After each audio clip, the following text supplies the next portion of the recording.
हा तंदुरी पनीर सँडविच खाऊन आहे ना, मला असं वाटत होतं, की मी कुठल्यातरी कॉफी शॉपमध्ये हे खाते. हे इतकं टेस्टी झालं होतं आणि क्रीमी लागत होतं ना. चला तर मग रेसिपीला सुरुवात करूया. हॅलो गाईज, मी आहे शिवानी. शिवानीज किचनमध्ये तुमचं स्वागत आहे.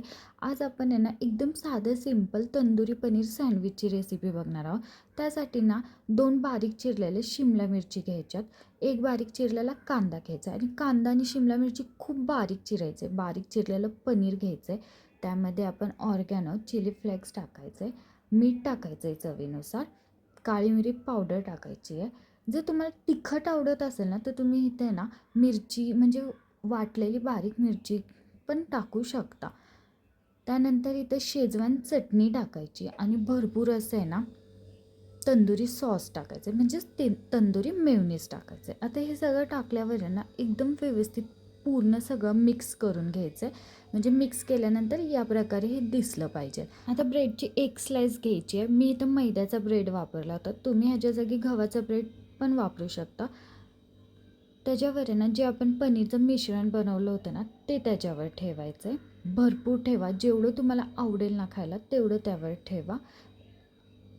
त्याच्यावर स्लाइस चीज ठेवायचं आहे. चीज पण तुम्ही कोणत्याही कंपनीचं वापरू शकता आणि तुम्हाला आवडत असेल तर नक्कीच चीज टाका ह्या सँडविचमध्ये. खूप यम्मी टेस्टी लागतं. आता एका साईडने ना आपल्याला भरपूर असं बटर लावायचं आहे आणि बटर आहे ना थोडंसं मेल्ट झालेलं, म्हणजेच रूम टेम्परेचरवर बटर असतं ना, ते आपल्याला इथं वापरायचं आहे. आता जी साईड बटर लावली होती ना, ती साईड त्या टोस्टरवर ठेवायची. आता हा टोस्टर आहे ना तुम्हाला कुठल्याही मॉलमध्ये किंवा भांड्याच्या दुकानात सहज अवेलेबल होतो. नसेल तर तुम्ही ऑनलाईनसुद्धा हा मागवू शकता. आता जी साईड आपण बटर लावली होती ना, ती खाली ठेवली आणि वरच्या साईडला सुद्धा आपल्याला बटर लावायचं आहे. भरपूर असं बटर लावा, म्हणजे सँडविच खायला ना एकदम असं वरून क्रिस्पी थोडंसं आणि आतून आहे ना असं सॉस आणि ते मेयोनीज आणि चीज खूप टेस्टी लागतं. जर तुम्ही माझ्या चॅनलवर नवीन असाल तर माझ्या चॅनलला सबस्क्राईब करा आणि व्हिडिओ आवडला असेल म्हणजेच रेसिपी आवडली असेल तर लाईक आणि शेअर करायला विसरू नका. आता ना हे टोस्टरमध्ये ना आपण म्हणजे तुम्ही जेव्हा गॅसवर हे पनीर सँडविच भाजताल तर एक गोष्ट लक्षात ठेवायची, त्याला ना सारखं आपल्याला बघायचं आहे की ते व्यवस्थित टोस्ट झालं आहे का.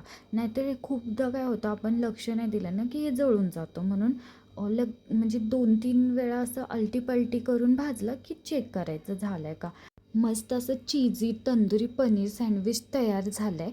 एकदा नक्कीच ट्राय करा. पुन्हा भेटूया अशाच नवीन व्हिडिओसोबत. तोपर्यंत बाय बाय.